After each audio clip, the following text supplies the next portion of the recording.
Prophet said, لا تقوم الساعة حتى تزول الجبال عن أماكنها. The end of time won't come until you see mountains removed from their places. When I was in Mecca, there's mountains have been removed from Mecca. Quwa'iquan, one of the mountains that's known as the Ahad al-Akhshabain.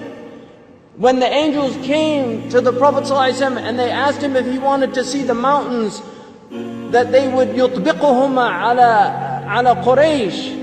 One of them was Abi Qubays and the other was Quwa'iquan. Quwa'iquan has been removed. It's gone. It's no longer there. The mountain is gone. A mountain that the Prophet ﷺ walked in its shade. A mountain that the Prophet ﷺ probably climbed as a boy.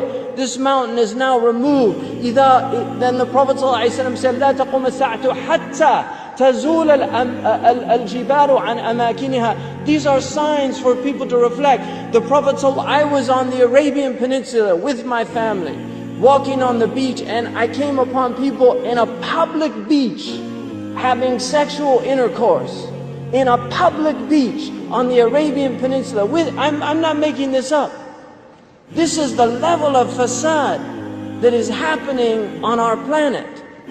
The Prophet ﷺ said, لا تقوم الساعة حتى يتهارج الناس تهارج الحمير. That the end of time won't come until people are like animals openly.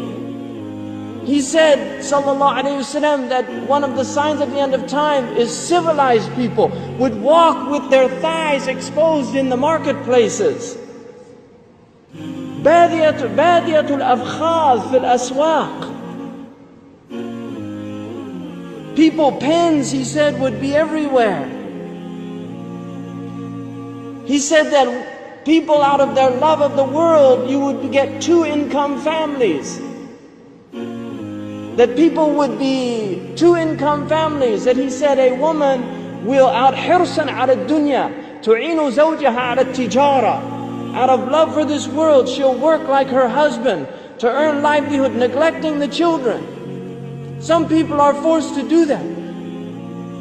And there's no blame on that. But there's people that just out of love of dunya, they will abandon their children and go out. These are the things that are happening around us.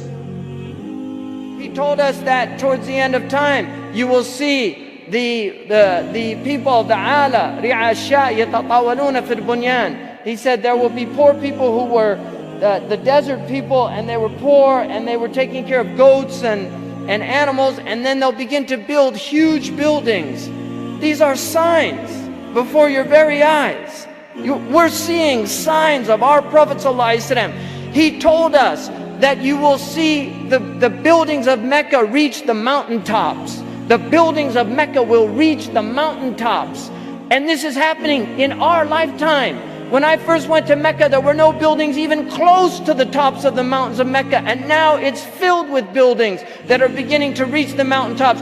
I was on one of the tallest mountains in Mecca, and you can see the clock tower now surpasses the mountains.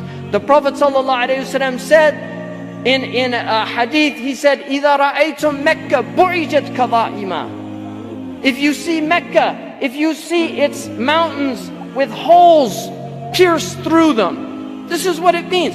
بُعِجَتْ كَظَائِمًا وَيَتَسَاوَى بُنْيَانُهَا رُؤُوسَ جِبَالِهَا. And you see the buildings reach or in a riwayah ta'lu, they will actually surpass the mountaintops. And then he said, فَقَدْ أَظَلَّتَ السَّاعَةُ. It means that the Sa'a has cast its shadow. Imam As-Suyuti says in this, هِيَ عِبَارَةٌ عَنْ دُنُوَ السَّاعَةِ. It means that the hour is near, it's coming close.